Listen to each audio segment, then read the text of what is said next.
সমর্থকরা বলেন তিনি আন্দোলনের গতি বাড়িয়ে দিয়েছেন অনেকখানি। ভক্তরা বলেন তিনি প্রেরণা, তিনিই মুখ, তার হাত ধরেই আসতে পারে পরিবর্তন। আর বিশেষজ্ঞরা বলেন এটাই শেষ সুযোগ, পারলে এবারই পারতে হবে, না হলে নয়, হয় এবার নয় নেভার। তিনি কি বলেন? তার দাবি এক, দফা এক, বাংলার গেরুয়াকরণ করবেনই। আগ্রাসী নেতা, পোরখাওয়া রাজনীতিক, বহু যুদ্ধের সাক্ষী, উত্থান পতনের মধ্যে দিয়ে গিয়েছেন নিত্য, এবং মমতা বন্দ্যোপাধ্যায়ের কট্টর বিরোধী। বাংলার রাজনীতিতে এই মুহূর্তে কেউ যদি বদলের স্বপ্ন দেখাতে পারেন, তিনি আর কেউ নন, শুভেন্দু অধিকারী।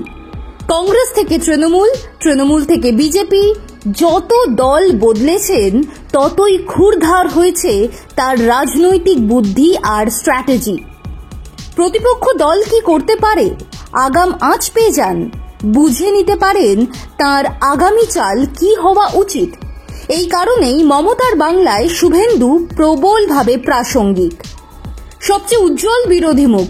বিজেপি ক্ষমতায় এলে তিনিই হয়তো মুখ্যমন্ত্রী হবেন। এই শুভেন্দুর কাছে এবারের বিধানসভা ভোট 5 কারণে খুব গুরুত্বপূর্ণ। আরো ভালো করে বললে, শুভেন্দু যদি এবার না পারেন তাহলে তার কারিশমায় ভাটা পড়তে পারে অনেকখানি, যা তিনিও বোঝেন। বাংলার মুখ্যমন্ত্রী হতে গেলে কোন 5 কারণ মেলাতে হবে শুভেন্দুকে? প্রথম কারণ, এই মুহূর্তে বিজেপির অন্দরে প্রবল কোন্দল, যত নেতা তত দল। সম্প্রতি মমতার নিমন্ত্রণে দীঘায় জগন্নাথ মন্দিরে গিয়েছেন দিলীপ ঘোষ। ওই ঘটনাকে কেন্দ্র করে বঙ্গ বিজেপিতে প্রবল চাপানুতর তৈরি হয়েছে। ছোট বড় অনেক নেতাই মুখ খুলেছেন এ নিয়ে। দিলীপও খুল্লা সমালোচনা করেছেন তাদের, যা প্রবল অস্বস্তি বাড়িয়েছে বিজেপির। ভোটের ঠিক 1 বছর আগে এমন ঘটনা প্রমাণ করে দিচ্ছে সংহতির বড়ই অভাব বিজেপিতে। একমাত্র শুভেন্দুই পারেন এই পরিস্থিতিকে নিয়ন্ত্রণ করতে। তিনি নিজে দিলীপ ইস্যুতে সরাসরি কিছু বলেননি। শুধু তাই নয়, বিজেপিতে শুভেন্দুর গ্রহণযোগ্যতা যথেষ্ট। এই পরিস্থিতি সামাল দেওয়ার অভিজ্ঞতা, যোগ্যতা এবং দাপট তিনি আছে তার। দ্বিতীয় কারণ, গত 1 বছরে শুভেন্দুর নেতৃত্বে আন্দোলনের ঝাঁজ অনেকটাই বেড়েছে বিজেপিতে। ধারাবাহিক বিরোধিতা, যে কোনো ছোট ইস্যুকে কেন্দ্র করে রাস্তায় নেমে পড়া, সরকারি ত্রুটি বিচ্যুতির কট্টর বিরোধিতা করা। শুভেন্দু প্রতি পদে বুঝিয়েছেন তিনিই কেন বিরোধী দলনেতা। মমতার অস্বস্তি প্রতি মুহূর্তে বাড়িয়েছেন। আগামী 1 বছর তার কাছে কঠিন পরীক্ষা।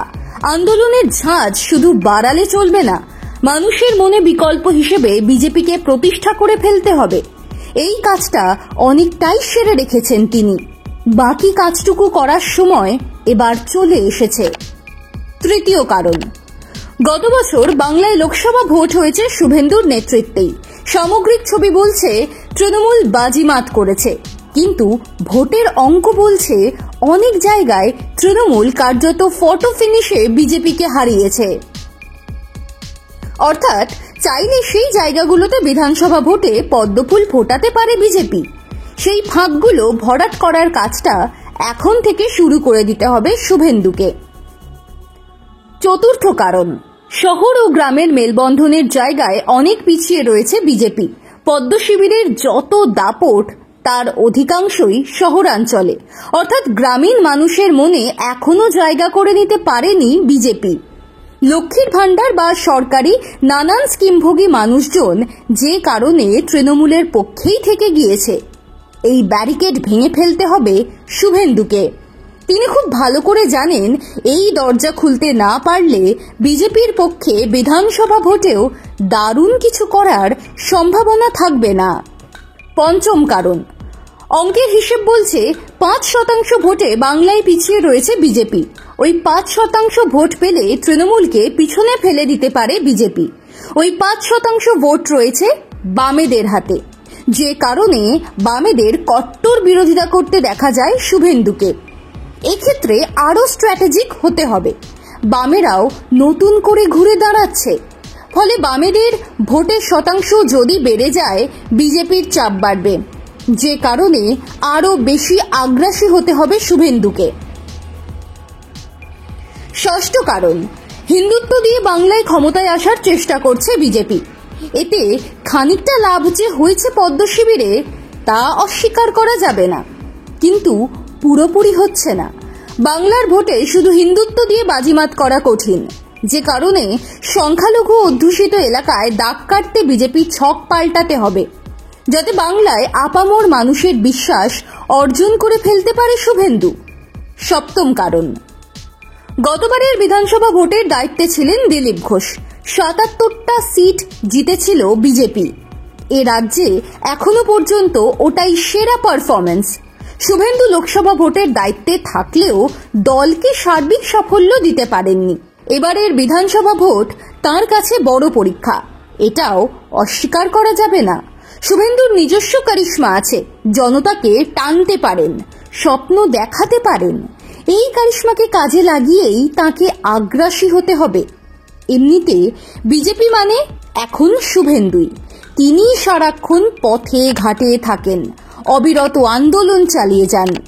শুভেন্দু যদি আরো বেশি আগ্রাসী হন, বিজেপির মহিমা বাড়বে। বিজেপি যদি পাশা উল্টে দিতে পারে, বিধানসভা ভোটে যাবতীয় কৃতিত্ব কিন্তু তার ঝুলিতেই আসবে। আর তা বাস্তব হলে শুভেন্দুই হতে পারেন বাংলার নতুন মুখ্যমন্ত্রী।